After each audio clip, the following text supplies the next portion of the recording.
Adapun masjid, ketika masjid itu menjadi tempat dakwah, ya, ketika masjid itu menjadi tempat di mana para ulama menjelaskan tentang kebaikan dan keburukan, tidak bisa kemudian ini dikatakan sebagai sesuatu yang kalau dalam bahasa hukum hari ini dianggap sebagai satu ujaran kebencian. Ya, sehingga masjid harus dicurigai karena di sana adalah tempat orang-orang yang senantiasa menyampaikan hal-hal yang tidak benar, hal-hal yang dianggap memprovokasi, ya, sumber radikalisme, terorisme dan seterusnya. Ya, ini adalah satu fitnah yang besar. Ya. Dakwah, ya, menjelaskan tentang keburukan-keburukan manusia, apakah dia rakyat biasa atau apakah itu penguasa. Ini adalah sesuatu yang wajib.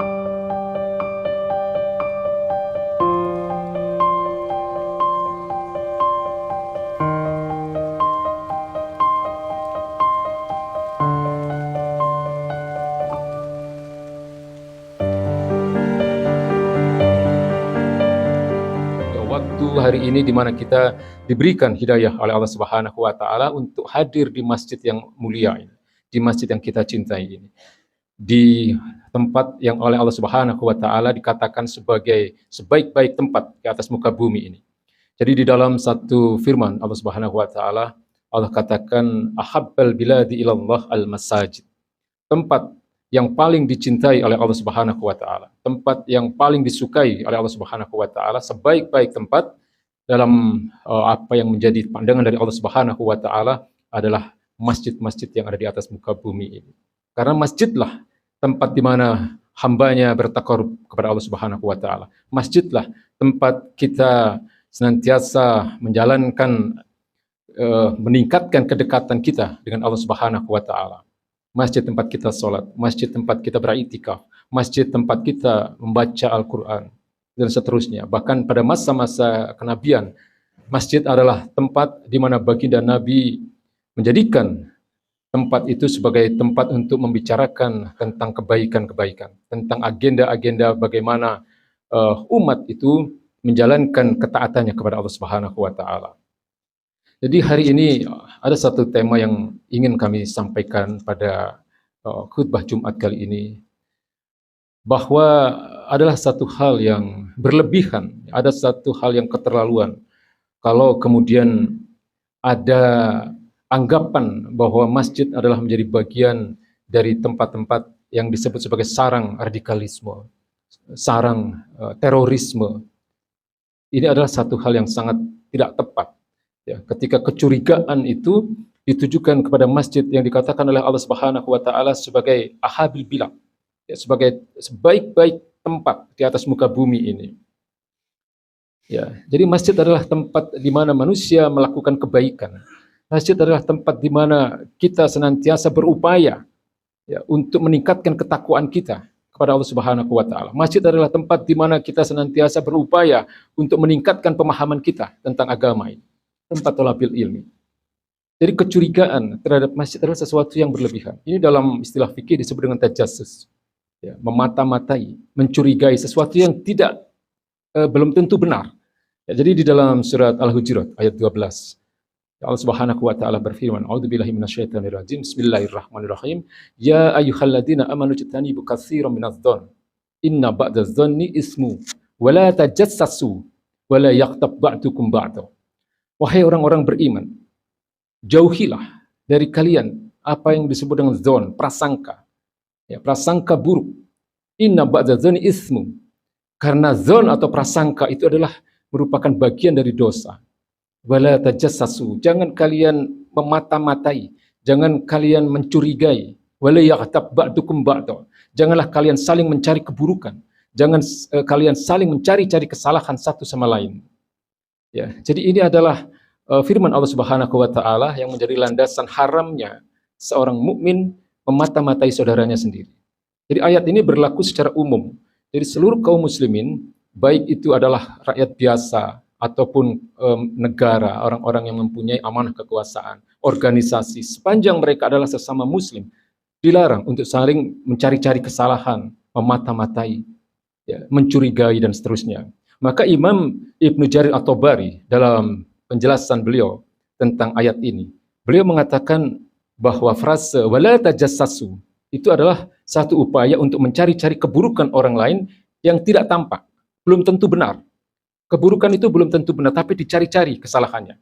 Lalu kemudian frase wala yaqtab ba'dukum ba'do, beliau jelaskan sebagai upaya untuk mencari-cari kesalahan satu sama lain. Ya, sesama muslim mencari-cari kesalahan yang dimana kesalahan itu tidak terlihat. Ya, jadi sesuatu yang tidak zahir. Maka ada satu penjelasan dari para ulama. Kita manusia itu hanya boleh menilai sesuatu yang zahir. Kita tidak boleh menilai sesuatu yang ada di dalam hati manusia. Ya, memuji itu boleh selama yang dipuji itu adalah sesuatu yang zahir. Demikian pula dengan mencela. Mencela itu tidak dilarang.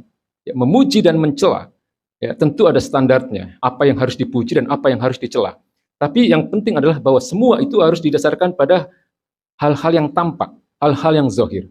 Kalau ada satu pujian terhadap satu kebaikan, ya, kalau ada pujian terhadap orang-orang yang melaksanakan ketaatan kepada Allah Subhanahu wa taala, ya, maka itu adalah sesuatu hal yang wajar kalau memang orang itu yang dipuji itu adalah orang yang memang benar-benar tampak baik, ya, taat ibadahnya, ya, baik akhlaknya dan seterusnya.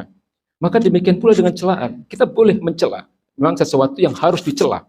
Artinya kecintaan dan kebencian kita itu harus distandarkan kepada kecintaan dan kebencian dari Allah Subhanahu wa taala. Apa yang dicintai Allah harus kita cintai.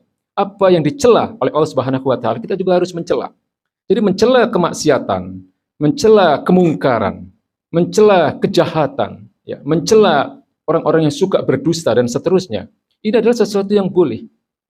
Ya, kalau sifat-sifat jahat tadi memang tampak di dalam diri seseorang. Yang dilarang adalah ketika celaan-celaan itu ditujukan pada orang-orang yang tidak zahir atau kesalahan-kesalahan itu sengaja dicari-cari. Larangan ini bersifat umum, baik dilakukan oleh seseorang terhadap sesama muslim, atau kemudian celaan ini dilakukan oleh seseorang kepada negara, atau negara kepada rakyatnya.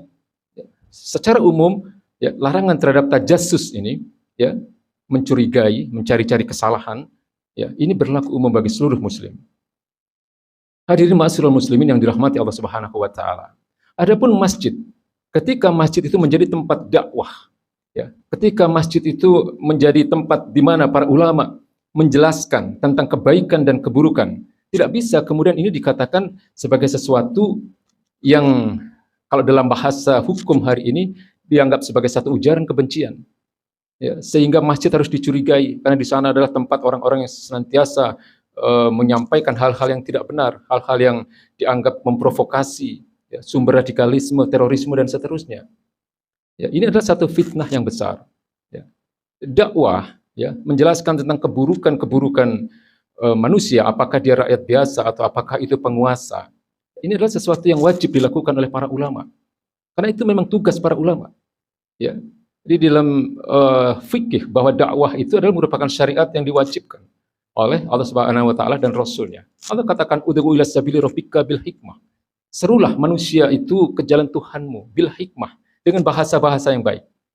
Ya, dengan mau'izatin hasanah, dengan nasihat-nasihat yang bijaksana. Atau dalam hadis yang populer, baginda Nabi mengatakan man ra'a minkum munkaran falyughayyirhu biyadihi. Ya, barang siapa melihat satu kemungkaran, maka dia punya kewajiban untuk merubahnya dengan tangannya. Artinya, kalau dia punya kekuasaan, dia mampu menghentikan kemungkaran itu, dia harus lakukan itu. Ya, kalau dia punya kekuasaan untuk menghentikan kemungkaran itu. Lalu kemudian baginda Nabi meneruskan, fa illam yastati fa bilisanihi. Tapi kalau dia tidak mampu merubah dengan tangannya atau dia tidak memiliki kekuasaan, maka wajib baginya untuk menasehati, fa bilisanihi, dengan lisan. Ya. Jadi ini adalah satu kewajiban bagi kita. Karena hari ini memang kita tidak punya kemampuan untuk menghentikan berbagai kemungkaran yang ada di depan kita, kecuali dengan menasehati, dengan dakwah. Ya. Lalu kemudian baginda Nabi melanjutkan dengan satu kalimat, fa illam yastati fa biqalbihi. Namun jika kalian tidak mampu menghentikan kemungkaran itu dengan tangan atau dengan kekuasaan maupun dengan lisan kalian, maka cegahlah dengan hati. Artinya apa? Kita tidak boleh ridho terhadap adanya satu kemungkaran. Kita tidak boleh ridho terhadap kemaksiatan. Kita tidak boleh ridho terhadap kejahatan. Ar-ridho bil maksiyah maksiat. Ridho terhadap kemaksiatan itu adalah maksiat. Ar-ridho bil kufri kufrun. Ridho terhadap kekufuran itu adalah kekufuran. Hadirin ma'asyiral muslimin yang dirahmati Allah Subhanahu wa taala. Bahkan di dalam satu hadis yang sahih pula, baginda Nabi mengatakan bahwa ketika ada orang-orang yang mempunyai kemauan dengan dibekali ilmu, kemudian menasehati dan kemudian dinasehati, diberikan masukan-masukan, itu adalah orang-orang yang mempunyai kekuasaan. Baginda Nabi mengatakan bahwa itu adalah afdalul jihad. Seutama-utama jihad. Nabi mengatakan afdalul jihad kalimatul haq inda sultanin jair. Ya, seutama-utama jihad itu adalah ucapan atau nasihat-nasihat yang baik, kalimat-kalimat yang benar yang ditujukan kepada penguasa-penguasa yang menyimpang. Ya, jadi dakwah, apalagi ketika itu bersumber dari masjid, ya, dilakukan oleh para ulama-ulama yang ikhlas, yang menyampaikan kebenaran apa adanya, yang menyampaikan firman-firman Allah Subhanahu wa taala, menyampaikan sunnah-sunnah baginda Nabi Muhammad SAW. Tidak bisa kemudian itu dikatakan sebagai bagian dari ujaran kebencian. Ya, tidak bisa kemudian itu dikatakan sebagai bagian dari radikalisme misalnya. Ya, karena istilah radikal dan moderat sendiri itu pun tidak dikenal dalam Islam. Tidak ada dalam Islam itu Islam radikal atau Islam moderat, tidak ada. Karena istilah radikal dan moderat ini memang sengaja dimunculkan oleh Barat ya, untuk meredam kebangkitan umat Islam. Karena hari ini kita bisa melihat memang ada banyak sekali giroh di tengah-tengah umat Islam ini ya, untuk kembali kepada syariatnya, untuk kembali kepada agamanya. Ya.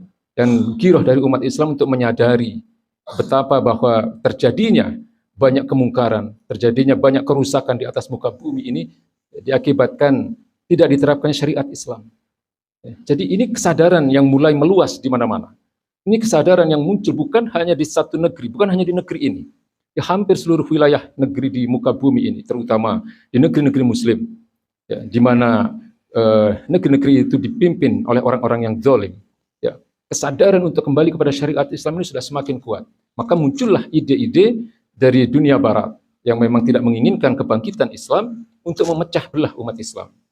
Ya, mereka-mereka yang mau atau mengikuti ya apa yang menjadi keinginan dunia Barat ini pun mereka sebut dengan Islam moderat. Ya, orang-orang Islam yang mau menerima pemikiran-pemikiran Barat.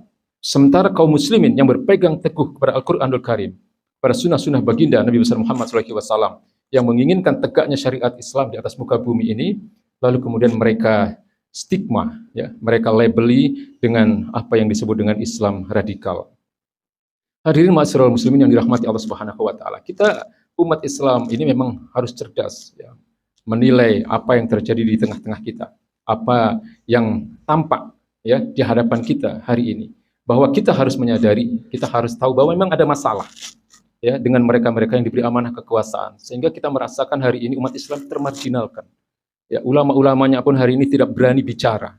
Ya, kemudian hari ini kita bisa melihat bahwa mereka-mereka yang kita sebut dengan para pengemban-pengemban dakwah ini banyak sekali yang dikriminalisasi. Tidak bisa kita pungkiri hari ini sedang terjadi. Ya, ini adalah bagian dari apa yang disebut oleh Allah Subhanahu wa taala dan Rasulnya sebagai kefasadan atau kerusakan di atas muka bumi ini ketika umat Islam jauh dari syariatnya, ketika umat Islam jauh dari apa yang disebut dengan maqasidus syariah. Ya, maqasidus syariah itu adalah tujuan diturunkannya syariat Islam.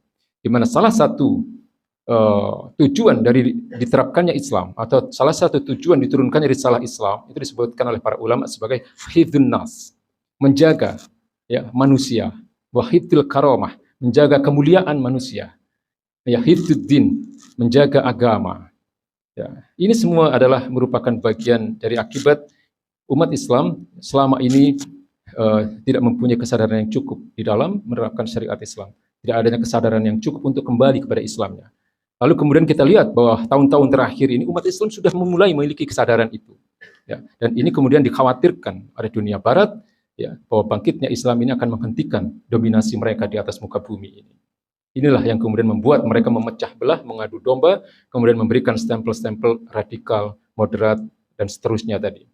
Hadirin ma'asyiral muslimin yang dirahmati Allah Subhanahu wa taala, sebagai bagian akhir dari khutbah pertama ini, kami ingin menyampaikan bahwa agama ini ya dilandasi oleh 3 hal yang harus kita pegang teguh, yaitu adalah pertama, keimanan kita terhadap Allah Subhanahu wa taala, kemudian yang kedua adalah keimanan kita terhadap kenabian baginda Nabi besar Muhammad SAW, dan yang ketiga adalah keimanan kita terhadap seluruh risalah yang dibawa oleh baginda Nabi besar Muhammad SAW.